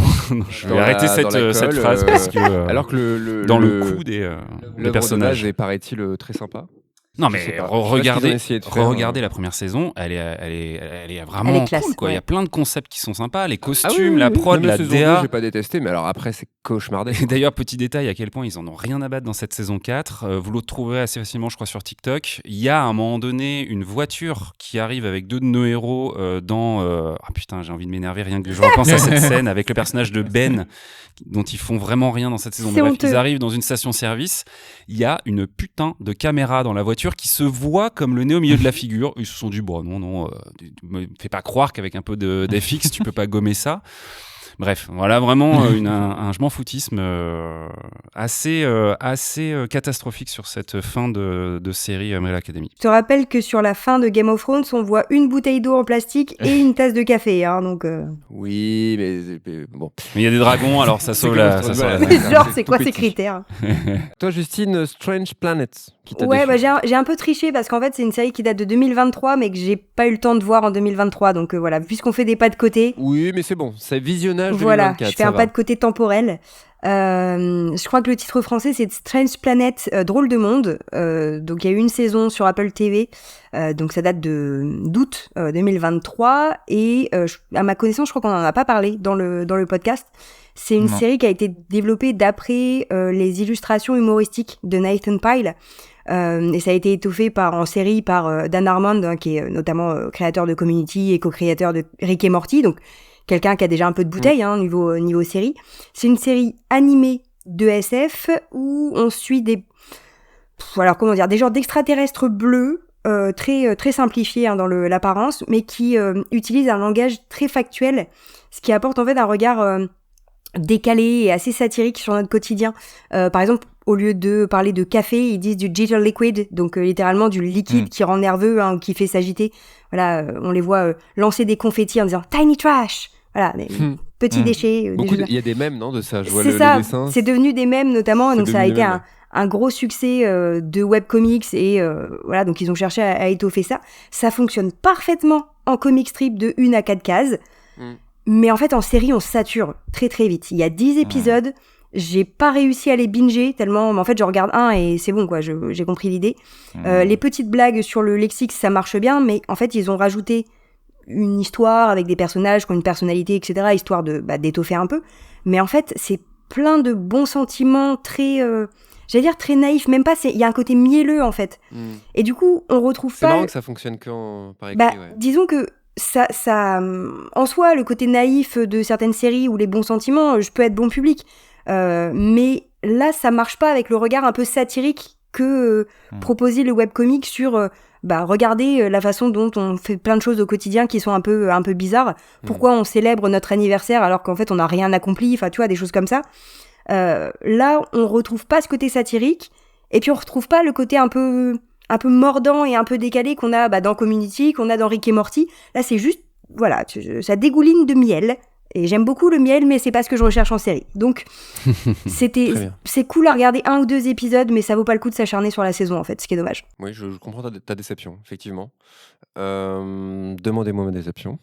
Alors, qu'est-ce qui t'a déçu ? Bon, un peu plus joué quand même, Briac. Alors, qu'est-ce qui t'a déçu ? Moi, c'est le problème à 3 corps. Allez, j'étais très surpris que personne ne l'ait mentionné. Je comprends. C'est vraiment, genre, clairement... Parce que j'avais oublié cette série. Oui, du coup, ça va dans mon sens. Clairement, la série symptomatique de la perte de vitesse de Netflix quand ils essayent de faire des trucs vraiment ambitieux. Enfin, je pense que leur ambition était de faire un truc vraiment une sorte de blockbuster un peu exigeante et tout. Et c'était vraiment pas bien, quoi. D'autant que je l'avais dit, on avait fait une émission pareille dessus. Quelques années avant l'annonce de Netflix sur cette série, c'est toi qui m'en avais parlé. J'ai découvert l'existence du problème à 3 corps avec toi. Et tu m'avais très très bien vendu le plot et c'est vraiment je trouvais ça vraiment pas bien, quoi. C'est le matériau de base, il est quand même velu, tu vois, c'est quand même ambitieux d'adapter, de ce que j'ai compris en tout cas, c'est ambitieux d'adapter un truc pareil. Ça parle de révolution chinoise, etc. Enfin, c'est vraiment, il y a de la politique, il y a de la SF, etc. Ce qui est censé faire la qualité, mais alors vraiment il y avait vraiment matière à faire quelque chose de bien mieux que ça. Alors je sais pas à quelle étape, je sais pas si vous, parce qu'on l'a tous vu du coup, je sais pas si on avait réussi à cerner quelle étape précisément, parce que le casting est pas si mauvais, la base est censée être bonne, l'aspect SF, l'histoire de casque et tout, moi j'avais trouvé ça plutôt sympa, ce côté un peu Ready Player One, pour rester dans les belles références, et non seulement je me suis ennuyé, mais surtout j'ai oublié cette série aussi sec, quoi. C'est-à-dire vraiment et c'est pas annulé à ma connaissance, tu vois, on en parlait tout à l'heure. Parce que la série en plus a fait un bid, parce qu'elle a coûté très cher. Elle n'est pas à la hauteur des attentes de Netflix. Elle n'a pas plu, ni la critique, ni le public. Donc, tu vois, c'est ce que tu disais, c'est pareil. Est-ce que justement ils sont allés trop loin pour... Il y a des chiffres qui sont consultables par rapport à ce qui marche sur Netflix, ce qui marche pas. Le problème à 3 corps est un petit peu coincé, on va dire, entre les flops absolus et les demi-réussites. Donc, c'est-à-dire que c'est pas une série qui a absolument floppé a priori. Ce qui pourrait expliquer le fait que la série a été renouvelée. Par contre, et puis peut-être aussi le duo, tu l'as pas rappelé, mais le duo de showrunner un peu star, du coup, Benioff et Weiss, qu'on retrouve derrière la série. Arrêtez de leur confier des projets. Mais effectivement, là où on a 3 livres déjà de base et où on aurait peut-être eu matière à faire quand même plus de saisons que 3 déjà, ils se sont retrouvés à conclure l'histoire en une saison, puisque du coup ça a été renouvelé effectivement pour une saison 2 qui sera la saison finale. Donc à voir ce qu'ils arrivent à faire, sachant que la suite normalement des bouquins, quoi. est absolument effectivement folle en termes d'ampleur et de ce qui se passe, puisqu'on a des échelles de temps qui sont énormes, on a vraiment une évolution en termes de concept de SF assez importante. Donc voilà, je pense que ça va, à moins d'un coup de génie, ça va peut-être être un petit peu cata aussi sur cette fin, mais je sais pas à quel point ils étaient coincés et où ils ont effectivement décidé de quand même renouveler, où il y avait un contrat quelque part qui disait que la suite était assurée et que Netflix n'a pas coupé les ponts directs comme ils le font sur d'autres séries. Peut-être que si c'est qu'une autre saison derrière, tu vois, ils ont eu cet arrangement-là, mais de toute façon, vu la taille des bouquins, on sait qu'ils ne pourront pas conclure cette trilogie avec une saison de plus. Donc... Et la fin de la saison 1 c'était pétard mouillé, non, mais en fait, vraiment, tu comprends très très vite là où ça va aller, et ça va là où... C'est ça. Et vraiment, ce côté... non, mais t'inquiète, c'est après, un peu ce que les gens reprochaient sur House of the Dragon, quelque part. Le côté... Non, mais... Oui, c'est une grosse bande-annonce, mais vous inquiétez pas. Oui, mais du coup... Oui. Et encore, j'ai bien aimé la fin de House of the Dragon. Et voilà, on sait pas vraiment à qui s'adresse cette série, au final, parce que c'est quand même... Niveau SF, il y a quand même, tu vois, tout un délire avec je disais, le côté Ready Player One, tu vois, c'est quand même un peu exigeant quand même, mine de rien, tu vois, dans ce que ça propose. Oui, parce que j'avais un doute, ça a été renouvelé pour 2 saisons. Quand même 2 saisons. Ah, fake news. Ils ont acheté 2 saisons d'un coup, c'est pour ça aussi. D'accord, ok, autant pour moi, effectivement. T'imagines après les auditeurs en commentaire qui disent ah attendez, c'est honteux. Guillaume, toi tu connais pas. Mais j'aurais les pas gens. dû le faire, ça fait de l'engagement. Mais qui sont censés être les dernières quand même. A priori, Ouais, ce serait Ouais, sur c'est 3 ça, saisons. rattrape-toi aux branches, mon salaud, c'est ça. Non, mais il y avait eu tout ce truc effectivement de dire effectivement c'est marrant, la série n'est pas renouvelée, la série n'est pas annulée, ça traîne, et en coulisses on savait que ça avait l'air de batailler sévère. Donc, mais effectivement, j'ai été un petit peu mauvaise langue sur l'aspect très raccourci des choses, mais même en 2 saisons, Oui. il va falloir qu'ils se dépêchent. Quoi. Ah oui, là il en fallait 5 quoi. Mm. C'est, très bien. Les rewatch. Alors moi je vais être très, très rapide, hein, vraiment, je vais commencer et finir directement moi-même. Vu ma déprime sérielle, vous doutez bien que je me suis pas retenté des séries que j'avais déjà vues. Faux, cela dit, parce que je vois que Bréac, tu as choisi Atlanta. Et il y a cette semaine, je me suis dit, tiens, un petit Atlanta en prenant mon déj. C'est très sympa. Et c'est vrai que c'est très très bien, Atlanta. Ce rewatch, te l'a confirmé. C'est la première fois que tu revois la série en entier. Non, j'avais dû revoir les 2 premières déjà. 4 saisons, c'est ça? C'est ça. Et en fait, moi, je suis depuis le début. Alors, Atlanta, ce qu'il faut voir, c'est que c'est une série qui a eu un parcours un peu accidenté dans le sens où c'est première saison 2016, deuxième 2018, et ensuite 2022 Ouais. pour saison 3 et 4, la même année. Ouais. Donc, il a fallu attendre. Et 2 c'est ans. intégré à la série, ces ellipses-là, ou pas? Enfin, ces ellipses. Pas vraiment. Pas vraiment, même si chaque saison est assez différente, en Ouais. particulier 3 et 4. Et en fait, moi, j'avais un très très bon souvenir des 2 premières, en particulier de la 2. Et la 3 m'avait un peu perdu tout en ayant plein de choses fascinantes. Je l'ai trouvée, elle est très particulière et elle joue beaucoup sur des épisodes qui sont complètement séparés du reste de la série, ou alors juste par des tout petits indices qui te font un lien, mais tu as l'impression de voir quelque chose de complètement différent. Et j'aimais bien la... C'est dans la 3 ou la 4, l'épisode avec le piano, et il m'a traumatisé celui-là. Ça, c'est dans la 2. Oh la vache, bref. Oui, mais c'est super. Ouais. Et dans la 3, t'en as d'autres aussi qui jouent avec ça. La 4 était très bien. J'aimais bien la fin de la série, le dernier aussi, qui est assez intéressant, mais avec des choses peut-être plus convenues dans la bizarrerie d'Atlanta, qui est donc une série qu'on n'a pas trop décrite, mais qui est donc écrite par Donald Glover, et qui part donc d'un personnage qui se rend compte que son cousin est en train de décoller sur la scène rap d'Atlanta, qui est joué par, comment il s'appelle, Brian Tyree Henry. Tyree Henry, c'est ça, et qui va sympathiser avec, enfin qui va renouer les liens avec lui pour essayer de s'incruster un peu dans le truc. Sauf qu'en fait, c'est une série qui a plein d'éléments très très très bizarres, plein de choses à la lisière du fantastique, et qui joue sur un humour absurde et parfois vraiment de l'horreur. C'est extrêmement bien écrit. Genre vraiment, c'est vraiment et c'est court. Je me souvenais pas que ça passait 25-30 minutes aussi vite, ouais. quoi. C'est très bien réalisé aussi. Il y a Hiro Murai qui est un très très bon réalisateur de séries et de clips. Et voilà. Et ça, c'est plus c'est allé, plus c'est une série qui a tenté des choses. Et ils peuvent un peu te perdre aussi, hein, parce que c'est vraiment pas habituel. Ça joue en fait vraiment entre une espèce d'incohérence entre le feuilletonnant et l'épisode. Il y a des moments, c'est comme si une série qui refusait de faire série. Ouais. En fait, c'est particulier. Et en fait, autant j'avais été un peu désemparé par les 2 dernières en les aimant, en me disant ok, bon, ils ont essayé plein de trucs, je sais pas si tout marche, de tout revoir et de revoir en particulier les derniers moments de la série que je ne spoilerai pas, mais ça m'a éclairé sur le fonctionnement de cette série qui me pense avoir un lien entre les rêves et la télévision. Il y a quelque chose à faire là-dessus et donc j'en parle dans ma thèse. mais en tout cas, oui, revoir Atlanta m'a fait la revoir à la hausse. C'est chanson de Eddie Mitchell. Avant de mourir. Avant Atlanta et puis mourir. C'est sur Disney+, si vous voulez la voir. Et je conseille vraiment... tu disais il y a des petites pertes, oui, mais ça n'engage pas à grand chose parce que de toute façon c'est des épisodes assez courts au final, donc vraiment je conseille, c'est très très bien. Atlanta. Justine, alors je ne connais pas la série que je crois, toi c'est Resident Alien. Oui, je savais pas si on avait déjà parlé ou pas. On n'en a jamais parlé sur le podcast. On a eu une capsule d'un calendrier de l'Avent qui a été effectivement sur la série. Alors effectivement, donc Resident Alien, dont on aura peut-être l'occasion de reparler pour une prochaine saison. Actuellement, on a 3 saisons en fait qui sont diffusées sur Sci-Fi aux États-Unis et en France. C'est une série de science-fiction où un extraterrestre chargé globalement de détruire la Terre arrive dans une petite ville qui s'appelle Patience, dans le Colorado. Évidemment, les extraterrestres, quand ils arrivent sur Terre, ils arrivent aux États-Unis, c'est la règle.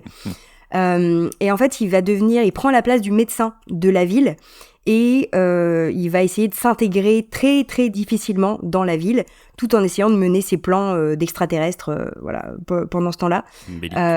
Ouais, alors c'est une comédie. Il y a des éléments d'action, mais c'est principalement une comédie. J'ai refait en fait les 2 premières saisons avant d'attaquer la 3e qui a été diffusée en 2024. Honnêtement, c'est une série qui fonctionne presque exclusivement sur le charisme et le talent d'Alan Tudyk. Voilà. Mais franchement, 3 saisons d'Alan Tudyk, c'est même pas encore assez. Voilà. Cet acteur est absolument fabuleux. Vous l'avez peut-être vu dans Chevalier ou dans Firefly, bien sûr. Et il fait de nombreuses voix, il fait beaucoup de doublage. Mais c'est un rôle... Enfin, il cabotine, mais c'est génial. Et on a en fait cet extraterrestre qui fait la narration. Donc on a plein de plans où il parle pas, il a juste cette espèce de sourire très figé parce qu'il essaye d'imiter les êtres humains. Et juste on entend ses pensées en voice-over. Et ça marche tellement bien. Et des fois, j'aurais juste envie de regarder la série sans la voix en plus pour juste voir ce que ça donne pour les acteurs. Parce que ça veut dire que parfois, t'as genre 1 minute de plan où personne ne parle. Et où t'as juste l'action et juste le physique très dans un humour qui, voilà, vraiment de gestuelle, de mimique, qui fait un petit côté Mr Bean par moment, en fait. Voilà, dans Alan Tudyk. Et slapstick, non? Comment? Un peu comme ça, ouais, voilà. L'humour slapstick, tout à fait. Et j'avais peur qu'en faisant 3 séries d'un coup, il y a un côté un peu saturation. Et en fait, bah non, ça marche bien. Parce qu'on a quand même une histoire derrière tout ça, une question d'invasion extraterrestre et tout. Donc ça marche. Et il y aura une 4e saison en 2025 qui sera diffusée sur USA Network aux États-Unis. Donc à voir en France si c'est Sci-Fi qui va continuer la diffusion ou pas. Mais donc on aura peut-être l'occasion d'en reparler. Avec grand plaisir. Passons maintenant, j'ai tenté, et un côté un peu journalistique. Sans transition. Voilà, donner un avis en commentaire, une note sur 5. Et Guillaume, toi, tu te dis, autant rewatch voilà, les fondamentaux, les classiques shit, une histoire d'avion qui s'écrase sur une île, enfin pas sur une île, c'est plus compliqué que ça. Bref, vas-y. Non, bah évidemment, le rewatch totalement spoiler score de l'année pour moi, c'est Lost, hein, avec du coup les 20 ans de la saison 1. Putain, 20 voilà, ans. on a fait une émission, tout ça, et on en reparlera parce que du coup, qui dit 20 ans de la saison 1, dit 20 ans de la saison 2, dit 20 ans de la saison 3, dit 20 ans, voilà, vous avez compris le concept. 15 ans de la fin l'année prochaine. Voilà, en plus, il y a d'autres anniversaires du coup qui s'intercalent, donc on aura l'occasion d'en reparler, et puis voilà, et donc je crois que je n'avais jamais revu Lost depuis. C'est très intéressant de se faire... Le premier rewatch complet de Lost, on s'en souvient, parce que je le dis à chaque fois, mais c'est avec Break que j'avais fait la fin. Mais qu'est-ce que ça t'a... Déjà, il y a plein de choses où tu t'es dit ah putain, mais c'est vrai que ce type, il a que lui après. Alors oui, bah, moi j'ai un peu la faculté d'oublier des trucs en plus, donc j'ai quand même commencé ce rewatch en ne me souvenant pas de la destinée de la plupart des personnages, mais en ayant quand même en tête quelques scènes un petit peu clés, quoi. Donc ça a été une redécouverte quand même assez importante et ça marche toujours extrêmement bien, quoi. C'est ça qui est incroyable, c'est que vraiment la série n'a pas pris une ride. Je trouve pas que la série vraiment visuellement, je trouve que la série n'a pas pris de ride. Je trouve que même l'univers en fait, enfin visuellement, tu vois, ça reste encore. Il y a très peu de d'éléments qui permettent de dater la série d'un point de vue temporel quelque part, qui fait que ça reste encore, ça pourrait vraiment se passer aujourd'hui. Le casting est absolument flamboyant, vraiment, ils sont tous beaux, ils sont tous jeunes, ils jouent tous très bien. Il y a Lost, c'est une pierre évidemment importante à tout un tas d'égards dans la construction sérielle, les mystères, les machins, les trucs. On va pas se mentir, il y a quelques épisodes qui sont toujours un peu moins palpitants que d'autres dans la saison 1, notamment. C'est ça. Ce que je voulais dire quand le côté ça a vieilli, c'est que 24 épisodes par saison, c'est pas possible, quoi. Voilà, c'est vraiment, c'est là où c'est peut-être un truc. Là où elle est datée, en fait, c'est là-dedans. Alors oui, les épisodes, la plupart sont super, oui, non mais d'accord, mais quand tu veux te faire la totale, c'est vraiment beaucoup d'heures de ta vie. Oui, en même temps, quand tu te lances dans un rewatch, tu sais que tu vas en avoir pour un petit moment, surtout sur une série où il y a autant d'épisodes. Voilà, c'est ça, quoi. Donc oui, ça a été presque un peu, on va dire, les devoirs en tant que podcasteur série SF, parce qu'on avait cette émission à court-métrage et tout ça, mais j'ai pris un grand plaisir à le faire, et j'en place une petite autre, parce que pied de côté, pas de côté, pied de côté, non, pourquoi tout de côté, avec Band of Brothers, que j'ai aussi re-regardé cette année, qui est vraiment un classique absolu de chez HBO, enfin série du coup qui retrace la campagne normande de l'Airborne, qui est donc pendant la guerre 39-45, hein, et donc cette année était une année, moi voilà, je suis normand, donc évidemment la Seconde Guerre mondiale, ça fait un peu partie de mon ADN et de l'histoire de la Normandie, donc c'est il y a toujours un petit quelque chose de regarder Band of Brothers. Et la série est incroyable. En vrai, encore une fois, c'est aussi une série qui a très peu vieilli. Il y a des acteurs de fou. On a découvert Damien Lewis dans cette série notamment, et dont on sait d'ailleurs après qu'il a fait une carrière sympa. Et tout un tas d'autres caméos, James McAvoy, Tom Hardy, Fassbender. Il y a des visages. David Schwimmer aussi. David Schwimmer dans le premier perturbe. épisode, effectivement, qui joue un instructeur revêche et un peu pleutre qui le fait assez bien. Ah oui, je sors le vocabulaire. C'est-à-dire les soldats de la Première Guerre mondiale. Mais vraiment, si vous êtes... en fait, j'avais eu envie de re-regarder Band of Brothers parce que Masters of the Air sur Apple TV, qui est donc un peu la nouvelle itération des séries militaires par Spielberg et Tom Hanks, qui sont depuis Band of Brothers derrière un peu ce genre de grande série avec beaucoup d'argent produite et tout ça. Ils sont plus chez HBO, ils sont maintenant chez Apple TV. Et voilà, Band of Brothers, si vous aimez ce genre de récit, c'est carrément mieux, par exemple, que Soldat Ryan, quoi.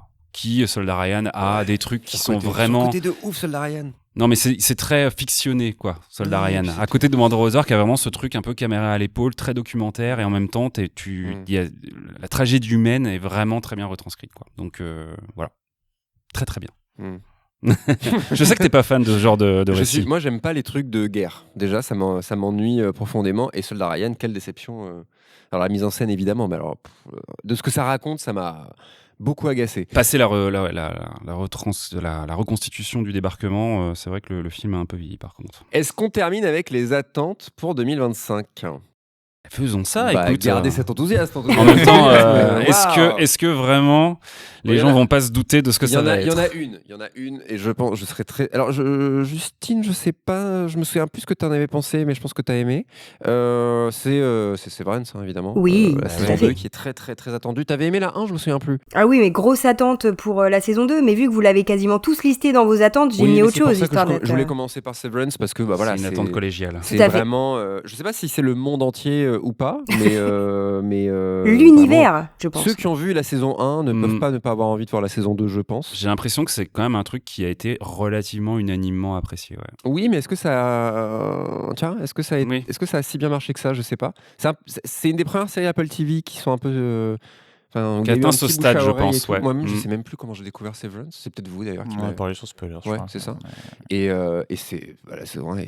c'est parmi les meilleures saisons 1 que j'ai vues de ma vie, quoi. Vraiment, la fin de la saison 1, j'étais bouche bée, mais littéralement, j'étais genre cette fin qui est virtuose, et j'étais vraiment genre non, mais genre les gars, je l'ai dit à voix haute. Tu comprends dans quel état j'étais?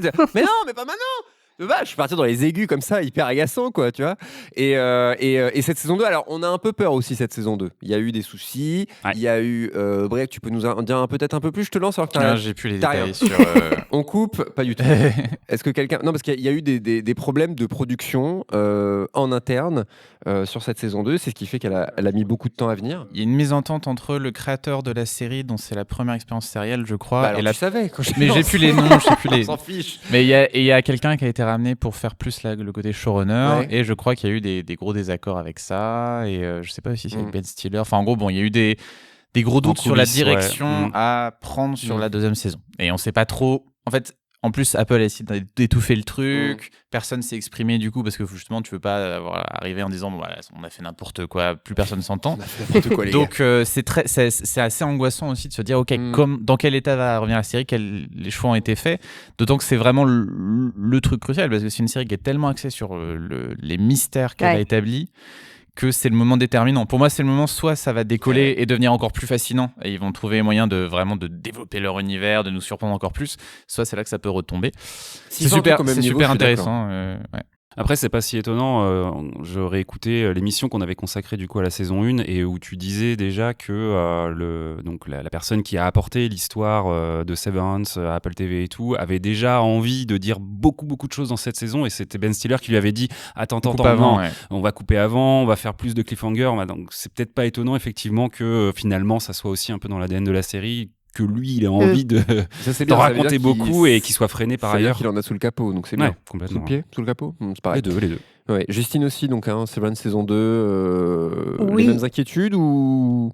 Non, moi je leur fais confiance. J'avais un peu peur de la saison 1 parce que l'esthétique, etc., l'atmosphère avait quand tu regardais la bande-annonce au début, tu dis est-ce que ça va être juste bizarre et déprimant Est-ce qu'ils vont mais tenir en fait, ça sur une saison. Voilà, et en fait, c'est bizarre, c'est déprimant, c'est fascinant, il y a plein de questions, et en même temps, il t'apporte des bouts de réponse, et tu sens qu'il y a quand même quelque chose de très, très profond derrière. Très, très beau casting. Enfin, bon, c'est pareil, je suis très fan d'Adam Scott, donc voilà, je suis peut-être pas objective, mais ça marche très, très bien. Et ils font des effets, tous les effets visuels de changement, hein, quand ils passent les innies, les outies, c'est pas tout à fait la même esthétique. On a des changements de focale, notamment, qui permettent de changer un tout petit peu. Enfin, t'as une impression de changement de la forme du visage, des personnages, etc. Donc, t'as des effets visuels qui s'ajoutent pour créer cette impression un peu à la fois de séparation et de malaise. Sauf que tu sais jamais, en fait, si le malaise, il est à l'intérieur ou à l'extérieur. Donc, c'est vachement bien construit. La bande-annonce de la saison 2 montre qu'on retrouvera les bébés chèvres. Donc, moi, je suis contente. Voilà. C'est sûr. Et le fond, quoi. Les questionnements que ça... Enfin, vraiment, ce qu'ils font de leur propre concept et là où ils l'amènent est génial, quoi. Enfin, vraiment, moi, c'est la partie avec... J'adore John Turturro, déjà, et avec Christopher Walken aussi. Enfin, tu vois, c'est genre vraiment, tu dis... Oh, c'est vachement bien cette série, quoi. C'est vraiment, oh là là, c'est trop bien, quoi. C'est vraiment mérite ton Severance. Alors peut-être qu'ils vont tout détruire pour la saison 2. Franchement, probablement. Hein, je me dis, on s'en reparle dans quelques mois. Mais de toute façon, il nous restera cette saison 1 et puis une déception à vie. Hein. Voilà, merci d'avoir écouté. Non, peu optimiste. Mais j'espère que tu auras tort. Il y a quand même d'autres belles choses pour cette saison, pour cette année 2025. On la place maintenant, Guillaume, parce qu'on l'a en commun. C'est Invincible saison 3, évidemment, qui s'est fait attendre aussi un petit peu quand même. Mais eux-mêmes ont expliqué dans leur propre saison 2 que, les gars, en même temps, ça prend grave du temps de faire ce qu'on fait. Dans un épisode, genre vraiment dans l'épisode dit ça. Donc, c'est vraiment très très bien, Invincible.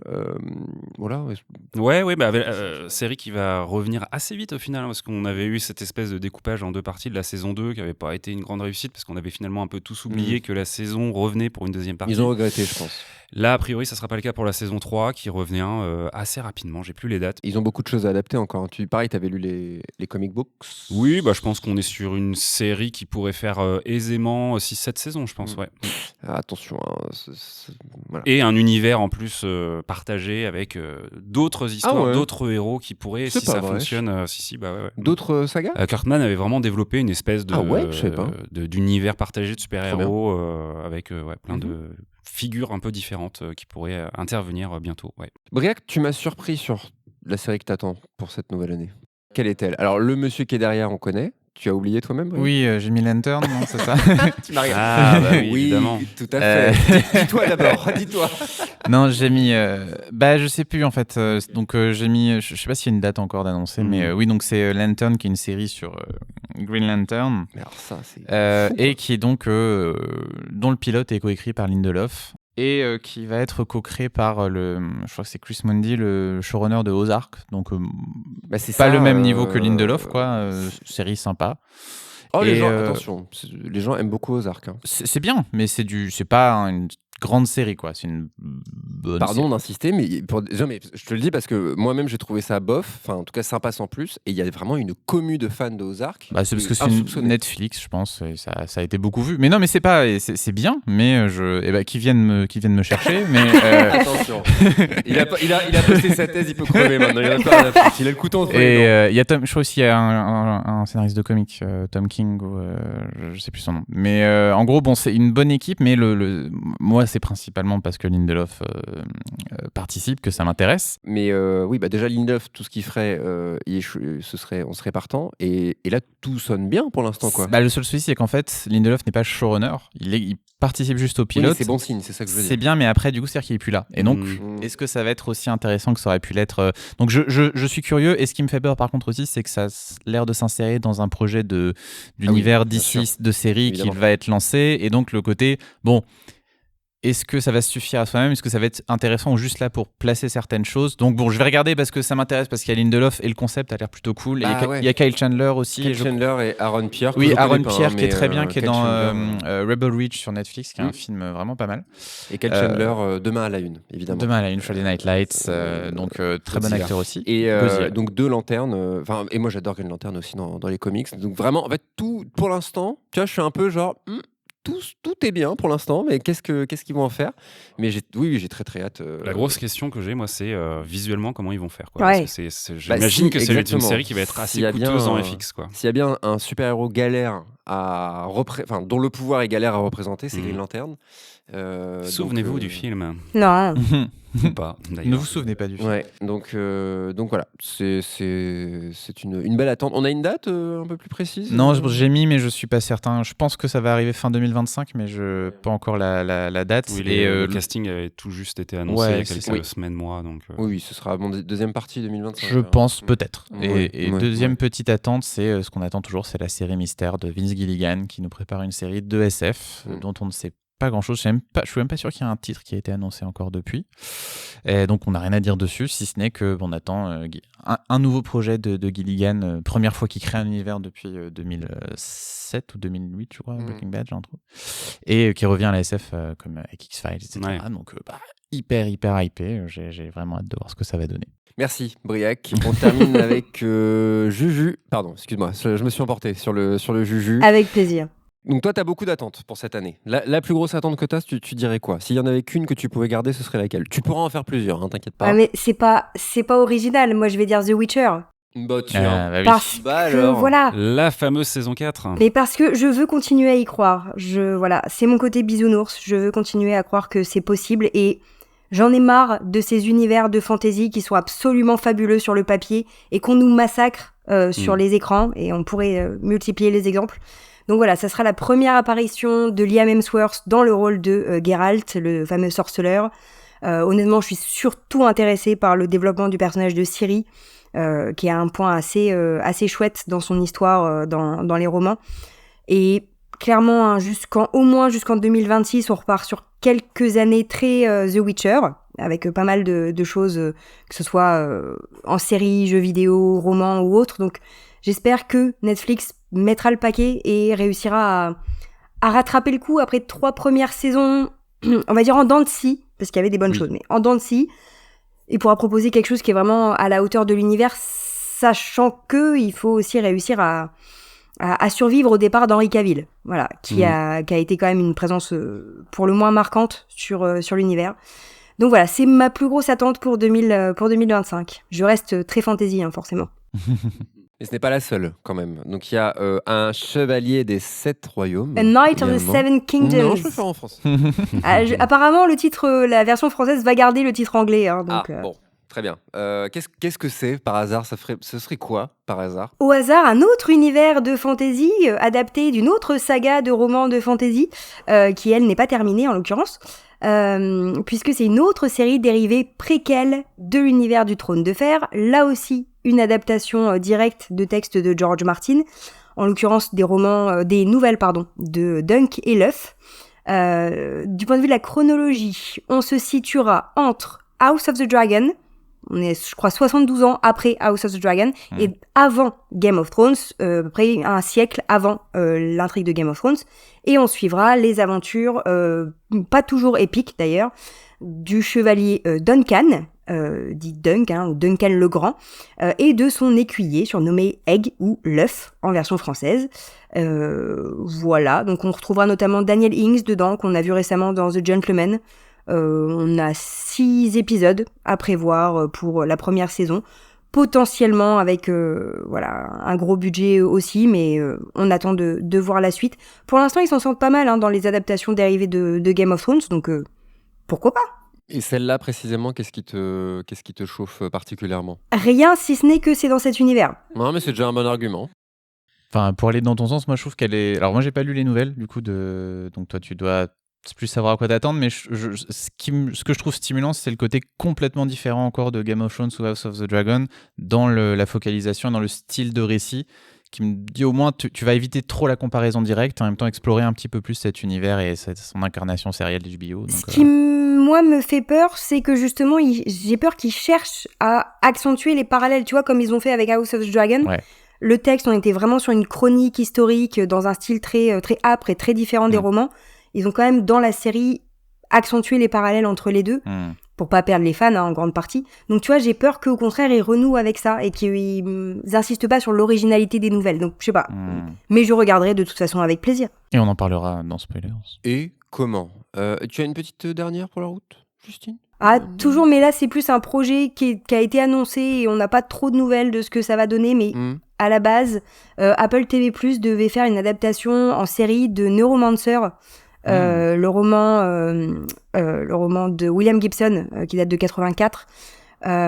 C'est devait être une série créée par Graham Roland qui avait un petit peu écrit surtout sur Prison Break et sur la fin de Lost.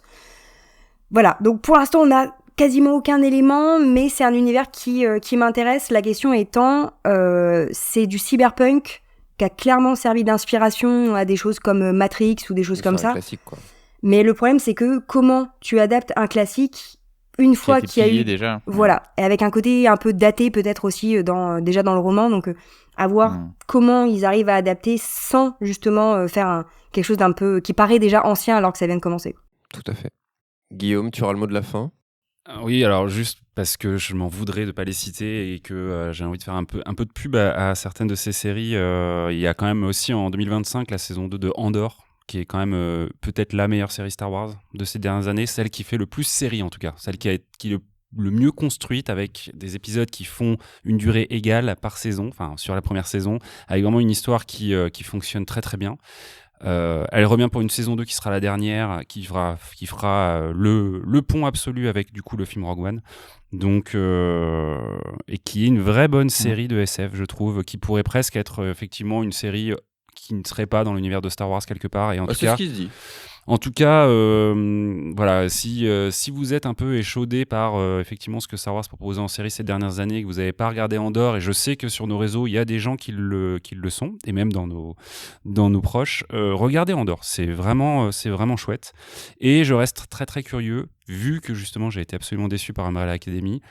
On n'est pas sur le même déploiement, on va dire, côté Netflix, mais a priori, la fin de Stranger Things qui reviendra en 2025 pour sa dernière saison. Je sais, Charles, que tu n'en peux plus. J'ai levé les yeux au ciel, ça n'a rien à voir. Mais moi, je reste curieux de savoir comment ils vont conclure cette histoire. Oui, l'aspect terminé. C'est ça. Toute cette entreprise-là, ok. Ça restait un rendez-vous que personnellement j'appréciais. Je sais que ça a été assez critiqué pour plein de raisons, mais je suis curieux.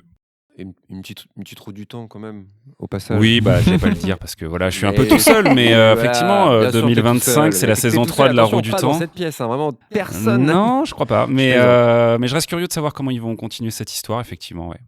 Très bien. Écoutez, des belles choses pour 2025. Oui, il y aura du biscuit. Oui. Il y aura du accoudé à la table. Il y aura des biscuits. Il y aura du biscuit. Il y aura du thé. Le thé est servi. Allez. Merci à toutes et à tous de nous avoir écoutés. N'hésitez pas à nous donner vos attentes, vos déceptions, vos rewatch de l'année 2024 qui s'achève. L'épisode sort quand exactement, Guillaume ? On va essayer de faire en sorte qu'il soit sorti pour les fêtes. Au pied du... Ouais, ça n'a aucun sens. Un podcast au pied du sapin. Mais sur la route, quand vous allez aller chez vos parents à Grenoble, quand vous allez traverser la France, vous vous mettez un petit épisode de Spoilers. Mais tu dis ça dans l'épisode en question, donc si les gens t'entendent, ils sont déjà en train d'écouter l'épisode. Mais c'est quoi la pertinence du truc soyez prudents sur la route du coup, si vous nous écoutez. Oui, quand même. De très sécurité. Waouh, j'ai mis tellement de temps. Oh la vache.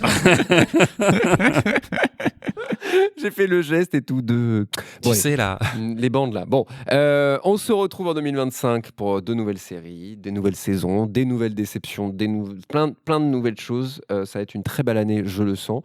Et puis à vous, portez-vous bien, chers amis autour de la table. Passez de belles pareil. fêtes. Également. Faites attention. Bonne fête de fin d'année à tous et à toutes. Voilà. Et puis portez-vous bien. Voilà. Hâte de vous retrouver début 2025 dans un nouvel épisode de Spoilers. Salut. Ciao. Salut. Bonne fête. Bonus. Trax. Une bonne histoire, c'est souvent un bon personnage qui peut échapper à son auteur ou son autrice et même être récupéré par d'autres conteurs et continuer à rencontrer le succès.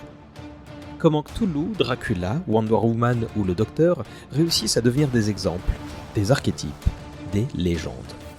Ce sont à toutes ces questions et bien d'autres qu'on essaie de répondre dans le podcast Au Panthéon des légendes. Avec une équipe d'experts différente à chaque numéro, on décortique l'histoire éditoriale de chacun de ces personnages fictifs ou inspirés de faits réels pour tenter d'expliquer le mythe qui les entoure. Cléopâtre, Gérald de Rive, Morgane la Fée, Elric de Melnibonnet, toutes et tous ont ou auront leur place. Rendez-vous très bientôt au Panthéon des légendes, une émission disponible sur le flux Dommage Collatéral, un podcast du label Bonus.